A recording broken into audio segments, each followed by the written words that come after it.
خام ہے جب تک تو ہے مٹی کا ایک انبار، تو پختہ ہو جائے تو ہے شمشیر بے زنہار تو۔ یہ بہت ہی امپورٹنٹ شعر ہے کہ اقبال کہہ رہے ہیں کہ تو مٹی کا انبار ہے، تو کچھ بھی نہیں ہے اگر تو را ہے، اگر تو نے اپنے آپ کو ڈیولپ نہیں کیا تو تو بس بیکار چیز ہے، بس تو ایک مٹی ہے۔ لیکن اگر تو پختہ ہو گیا تو پھر تو شمشیر، تو پھر تو تلوار کی طرح ہو جاتا ہے۔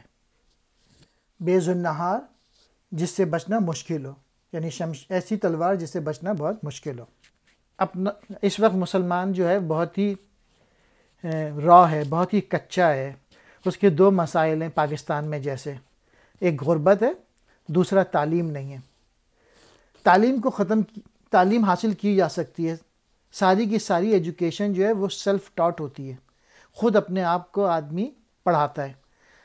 سمپل سلوشن یہ ہے کہ سال میں 12 کتابیں پڑھیں، ہر مہینے ایک کتاب پڑھیں، روزانہ 4-5 پیج پہلے سال، اگلے سال ہر ہفتے ایک کتاب پڑھیں، اور پھر ایک دن آئے گا ایسا کہ جب روزانہ ایک کتاب ختم کر سکتے ہیں۔ جس دن تعلیم آنا شروع ہو گئی تو پھر یہ جو مٹی کا انبار ہے مسلمان قوم اس وقت، وہ پھر شمشیر بن جائے گی۔